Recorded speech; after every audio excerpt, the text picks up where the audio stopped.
Hello, hello. All right, it is September 13th, 2020. Um,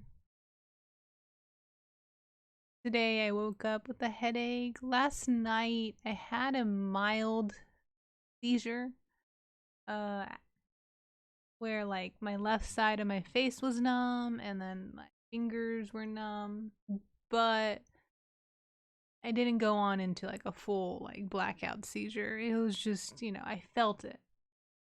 If I had to describe it, like the best dumb way to describe it is that my brain felt blinky.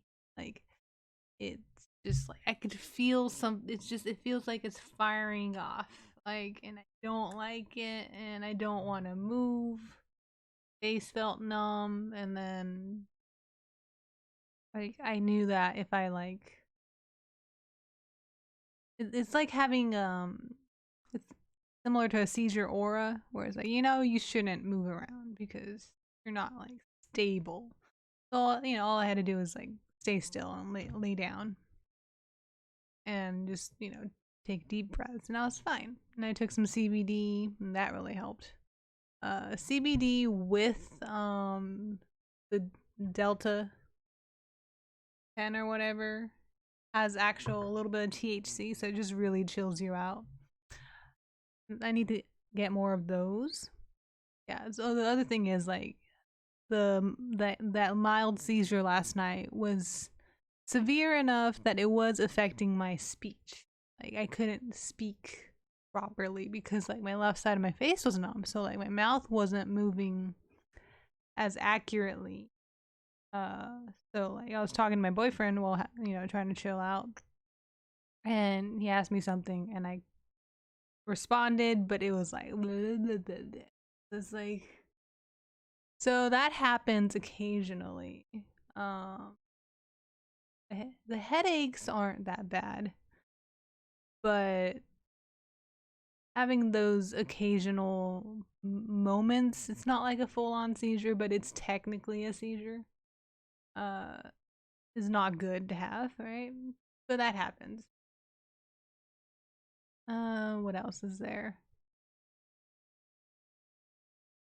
Nothing else really has happened with my cancer stuff. I still have another while before my MRI.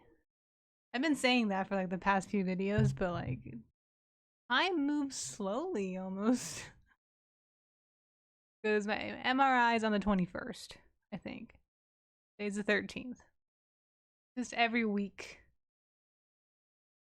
Yesterday I went to get my blood test, and I haven't checked response on that or anything. Unless she put a response.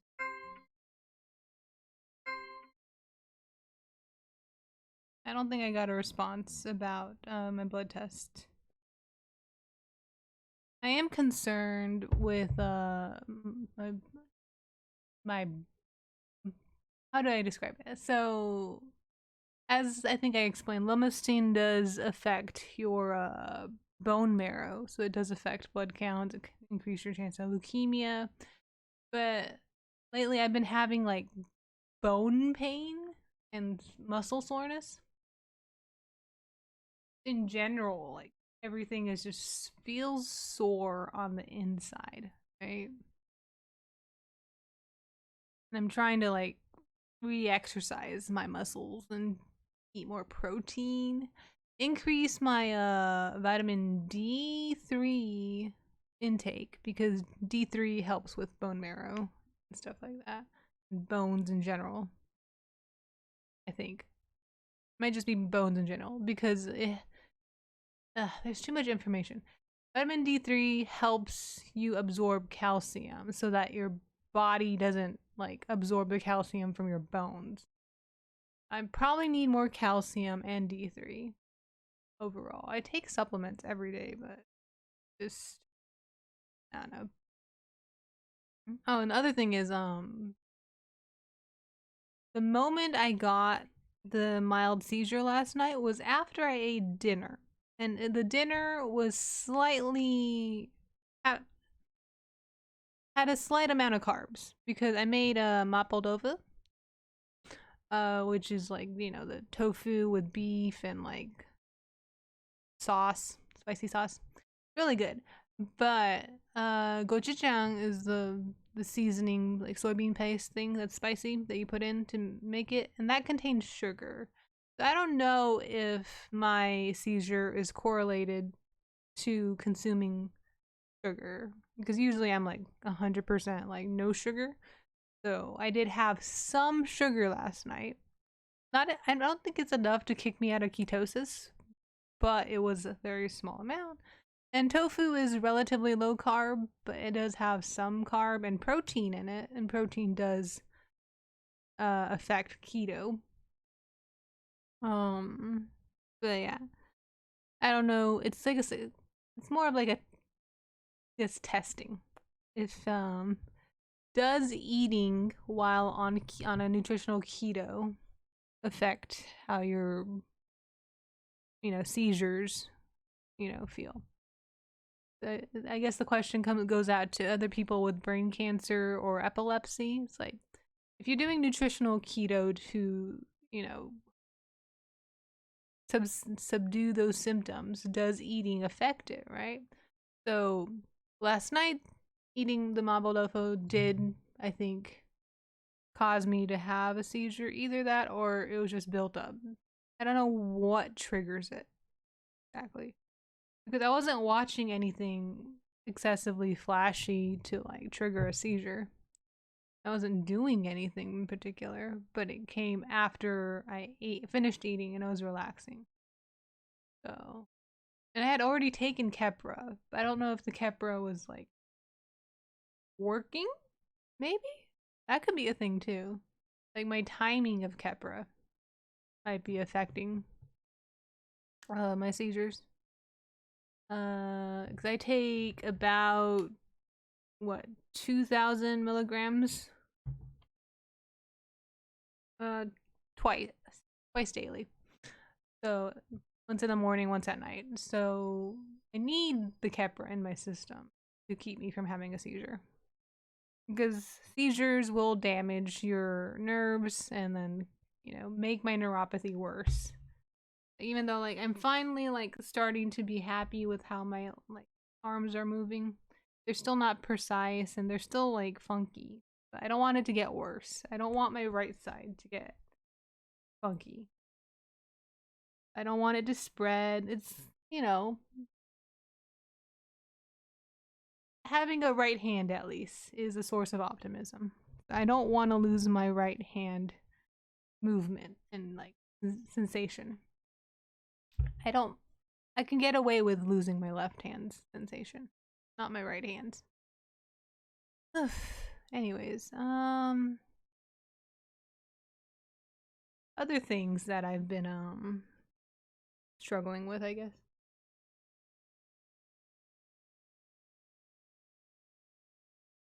Again, I feel like a terrible person because I am still looking at the news, and like anytime I see that people have died, a part of me is glad, because it makes me feel like I'm in a better situation for being alive.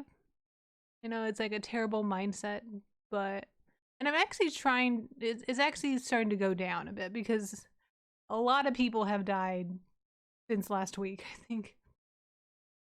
Because there's been like, there's been the wildfires in Hawaii, there's been like floods in Libya. A lot of people have died from natural disasters in just this week, and it's kind of insane. Like, that doesn't make me glad. I am appreciative that I'm not in that situation, Like, if I were to be put into a natural disaster while having brain cancer, I would be very quite annoyed with my situation. So I'm glad I am not in a zone a natural disaster, right? Before, I mean, Texas is kind of dangerous because I think somewhere in Texas recently got an earthquake, and we have tornadoes and such. and we have a lot of heat, so we could get a wildfire, which is not. It's not a good. Let's just not think about it. We're good. We're good. Things are good. We're happy. Let's appreciate every day for what it is, right? And then this is gonna be kind of a weird change of topic, but lately there's been a lot of people dying from avoidable things. Like a lot of people in the fat acceptance movement have started dying from heart complications and health complications. And there's this like weird mix of people that are like grieving because of the death itself, but then a lot of people that are against fat acceptance are, they're not celebrating, but it's more like I told you so kind of attitude. And it's a very strange time where it's accepting obesity as something that's not that needs to be accepted by the larger community is a weird movement to me. But I also am someone that can't relate to people that have trouble losing weight, right? So I'm not really in the place to talk about that kind of stuff because my entire life I've been the person that can eat junk food and I don't gain weight, right?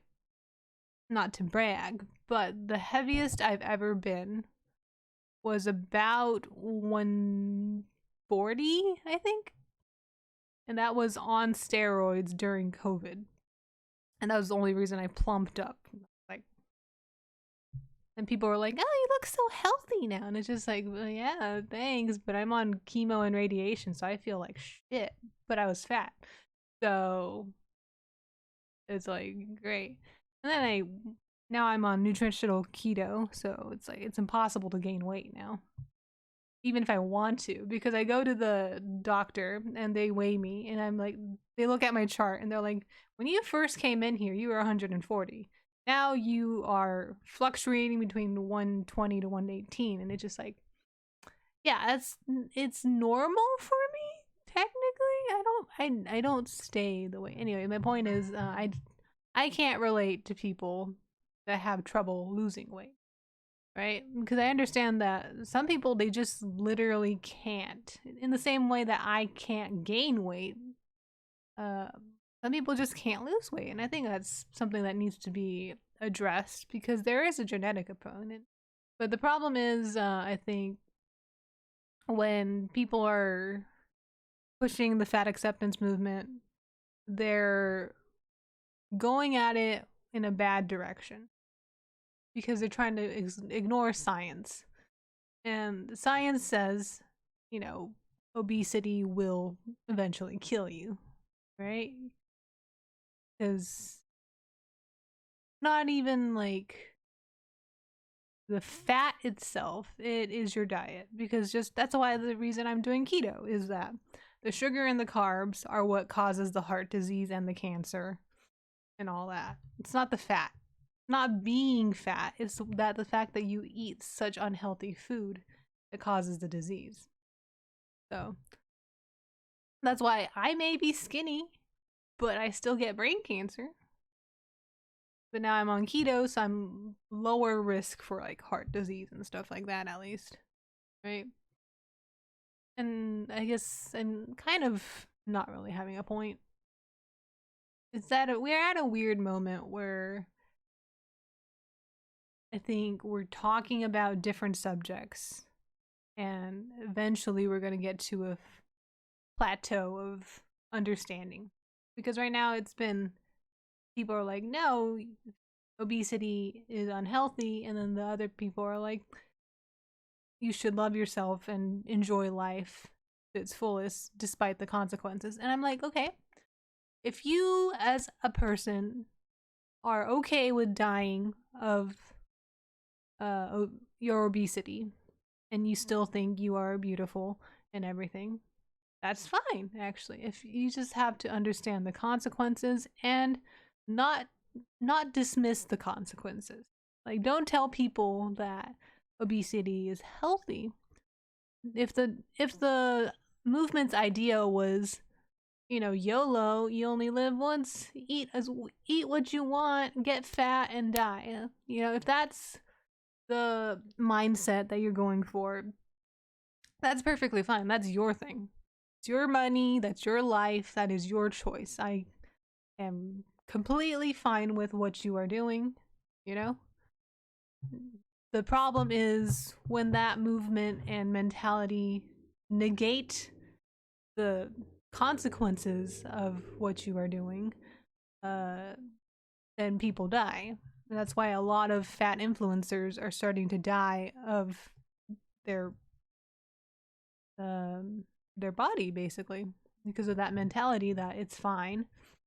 Because it's kind of like you you want to kind of avoid the negative aspects of what you're saying to make yourself sound better. But that's just a dangerous way to influence people, because it's not a good way to live if you want to live. If you want to die and be happy about it, by all means. I think Gabriel Iglesias put it the right way. Is like, because he's a fat comedian, he's pretty much on the whole fat acceptance kind of spectrum, but different, because he understands that being fat is dangerous and unhealthy, but he enjoys his food, and that's what it is that he wants to live happy rather than long. And that was a joke a long time ago. I think he changed his perspective on it because he has, a wife and kid. So he kind of wants to live a little longer.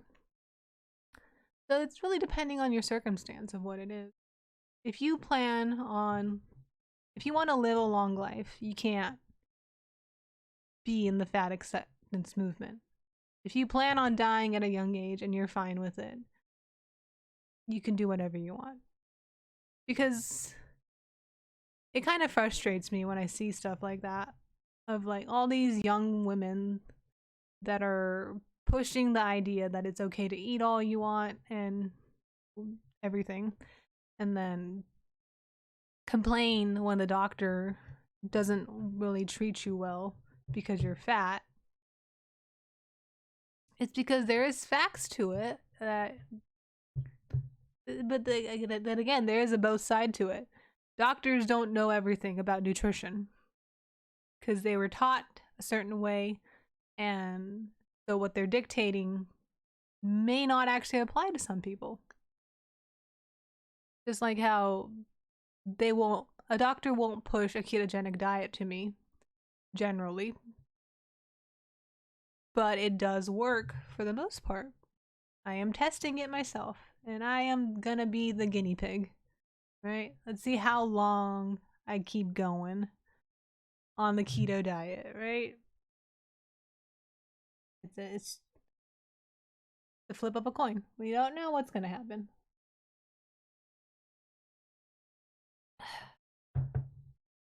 Oh yeah, but it's kind of frustrating to me when young, healthy people are purposely cutting their life short.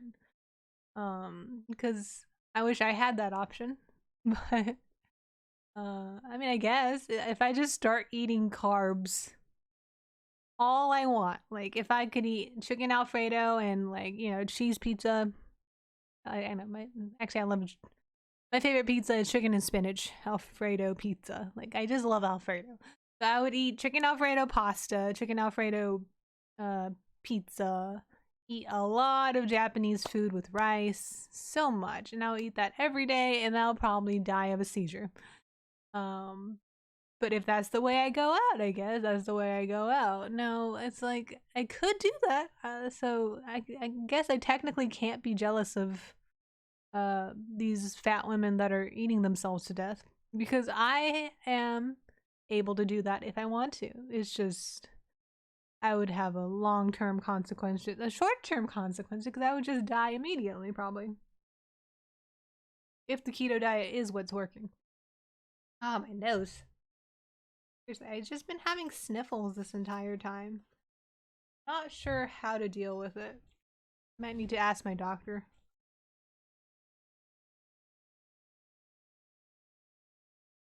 During our next appointment. But I don't know. It's just an interesting time where I think both sides of the argument of everything usually get to a point where they start agreeing with each other almost, and we get to a plateau of understanding. And that's what's happening right now, is that fat people are realizing that their life is getting cut short if they deny obesity, right? So like we're gonna get to this point where both sides are gonna be like, we should accept people for how they look, but we need to also understand that obesity is not healthy. You know, like it's gonna be this. We're pretty much already there technically. We don't call fat people ugly just because they're fat. The difference in like how fat are you, right? Like, are you obese or are you just a little overweight? You know, and I don't know. Not a good thing to rant about when it has no purpose. I'm just finding the world to be interesting when different sides are saying different things, and eventually they'll start agreeing with each other and it'll just be at peace. We're going to reach a point where we're going to have a place of agreement, right? Because both sides of the argument are generally right in some way and will have some amount of validity to their argument. Unless we're talking about the extreme people that are like murderers and rapists and stuff. Those people can, go fuck off. But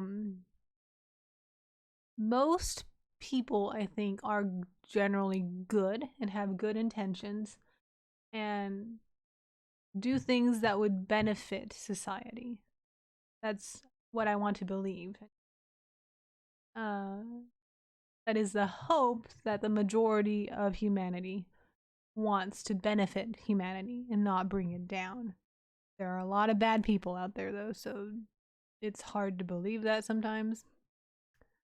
So don't always ignore someone that's arguing with you, because they don't want to just argue with you all the time. They generally have a point of some kind. And it's kind of sad that although the fat acceptance movement, I think, had good intentions of making people accept themselves for how they look and like not feel sad, and then it helps people from becoming anorexic or bulimic because their perception becomes better if they're able to accept how they look. And that's the idea of the fat acceptance movement, is to not be obsessed. Technically, it should be not to be obsessed with your weight or the perception of others. But that's the problem, is that fat acceptance has become instead, you're fine with your weight and it's good to be at your weight, and that other people should just accept you. And that's the toxic side of it. Can't force other people to accept you in anything, you know? That's not how the world works. You can't force other people's perception of you. You can try to, I guess, but that takes years and years of breaking down like societal norms. You got to do it the right way also. You can't just yell at people. You can't just protest. It's a slow process of breaking down what is already established. But I do think it's a bad thing that the direction the fat acceptance movement is going is basically going to be all the fat influencers are going to die if they don't change the way they're living. And they basically would become a martyr instead of, I don't know. I've been thinking about a lot of different things. It's not related to cancer generally. But I guess it's my view that uh, people are dying every day because of their choices. And I'm here struggling to stay alive because my time is, what's the word? Reduced? I don't know the exact word I'm thinking of. Regulated to be reduced in a certain way. And I'm jealous. Maybe I just want to be a fat girl. That'd be nice. Without the consequences. But yeah. I don't have a lot today. It's just interesting how the world is right now. A lot of people are suffering. The natives of Hawaii had all their land burned down. It's probably a conspiracy of the government trying to basically kill off the natives. That's what it's looking like. It's like, it might sound crazy, but it is legitimately what it's looking like. Get rid of the natives to make, more tourist attractions in Hawaii. And that's why they allowed Hawaii to get burned. Killing people. The world's so fucked right now. Like, you know what? I don't feel joy in seeing the world crumble anymore. Like, I used to have the cynical joy because I'm like, yes, other people have it worse off than me, but no. I'm only thinking that way because I think I view that the problems of the people alive today aren't my problem because I think I'm gonna die early. So I get to, peace out and not have to live on a burning planet. So I'm, I guess, not acknowledging that I am a part of this society. And that may be the issue, is I am distancing myself from the world's problems because I don't think I'll be here long enough to suffer the long-term consequences. But do I need to? Should I be sad about everything that's going on in the world? Or am I allowed to just focus on my problems? I don't know. The world might burn tomorrow. Everybody can die tomorrow and nothing matters, right? But I am sticking with optimism. I am gonna try. You know what? I guess that'd be the goal. I want to burn with the world. I'll live long enough to see the world crumble. That's our goal, guys. Right? All right. Well, sorry for being a terrible cynic, but that's all I got to say for today. Tell me in the comments how you deal with your epilepsy or brain cancer, if you do. And, anything you have in terms of perception of how the world is going. Fight me, argue with me. Actually, I love arguing. So if you disagree with anything I've said, fight me because I am the type of person that always plays devil's advocate. So, the worst kind of person to have at a party. Yeah, I will always fight you. Even if I don't believe my argument, I will be able to have the information to argue with you. because I love listening to both sides of the argument. It's the best thing, the funnest thing to do. So, thank you for watching, and comment something to fight me about. Alright, bye bye.